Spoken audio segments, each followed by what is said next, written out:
Welcome back to Coding Breakdowns. Today we're going to be breaking down the Smart Inventory Operator. From getters and setters to using files to store information to outputs, this is everything you need to know about the Smart Inventory Operator. So starting with my part, I had the simple part of doing the product.py. So this just involves a lot of getters and setters that you usually use in classes. Starting off, we have the class product initializes the class in the first place with all the different categories that is used in this smart inventory operator. We have food, clothing, electronics, household, and other, all those types of things. And then we have to define them in the init first so that anything can even be done. So that'll be right in this section here. Next is all of the getters that we need to even have this smart inventory operator work. There will be the return.self, because without self nothing even happens. There's self.name, the self.category to set that, and it basically just goes on and on and on, getting everything else. So once you get everything, you have to actually set values to these variables that we have. So it sets everything starting from the food going all the way to the other. Very self-explanatory. It's basically just simple class stuff. And then for the special stock operations, we have the special setters that are used for this operation with the self.quantity minus the amount things that need to be done for the certain stock operations. And then for the CSV handling from the CSV file that we're using for the inventory, we have this list right here to make sure that we can take stuff from the CSV file so that things can be managed in the code. And then that's it for my part. I'll now be taking it over to Neil to explain the next part of the code. I'm going to explain how the Smart Inventory Management System works. Part 1. File input and output. The first important functions are load products and save products. Load products opens a CSV file, read each line, and creates product objects. It carefully checks for errors.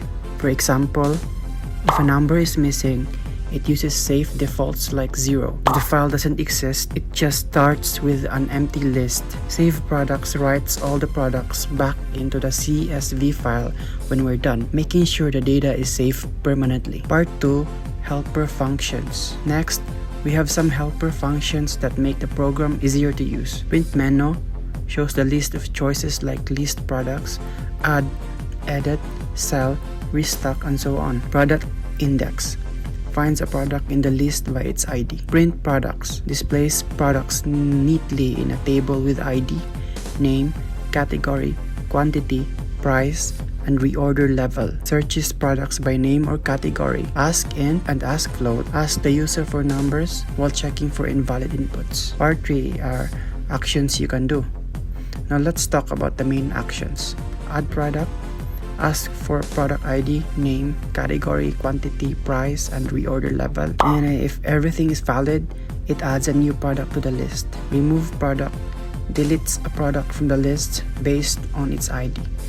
Edit product lets you update the name, category, price, or reorder level.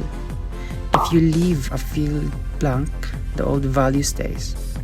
Sell product reduces the quantity of a product when something is sold. It checks if there's enough stock before completing the sale. Restock product increases the quantity of product. Low stock report shows all products that are below their reorder level. Inventory summary displays the total number of products and the total quantity in stock. List by category shows products that belong to a specific category. I'm here to explain the def main, which is my part. First is the greetings and the file input. So as you can see the print, welcoming to Smart Inventory Management System, and also the default file, which is the inventory.csv.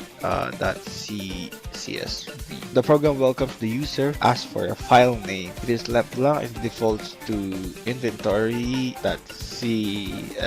So next is the load products. So it calls the load products to read all the products data into memory and display how many products were loaded. Next is gonna be the main menu loop, which enter while loop to keep running until the user selects 0, which is the exit. Print menu display the available option and return to the user's choice. So handling the user's choices, if you choose one, the choices is printing products, search product, add product, remove product, edit product, sell, restocks, low stocks, inventory, and list product by category. And if it is not on the choices, it's gonna be like invalid choices. Lastly, the exit and save. When the user selects 0, it will save the current inventory to file. Then the program prints goodbye and exit. Just a summary, the main function is the brain of the program. It guides users all features of the system, keep application running until the user's choices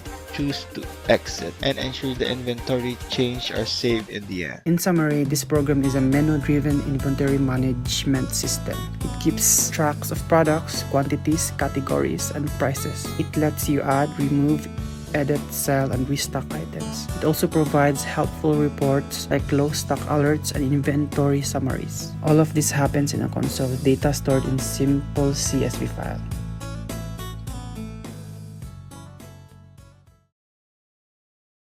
Alright, now we're going to do some test runs. Let's do the second test run. Add a product.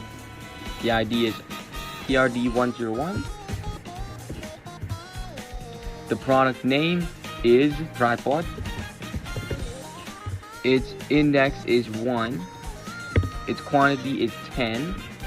The enter price is ABC, but then it does not work. You can't give it a letter in the price because you can't price things by letters. So let's try it again. Let's try adding it with an actual valid value. Product name is tripod. It is in the clothing index.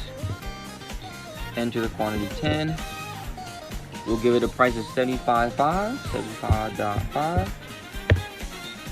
And then its reorder level is 3. And then with that, you can save the configuration by pressing 0, and it will work. There it is. The tripod is added to the CSV file just like it should, which proves that our thing does work properly and puts things into the inventory.csv file. With that out of the way, thank you for tuning in to another episode of Coding Breakdowns, and I will see you all in the next coding breakdown.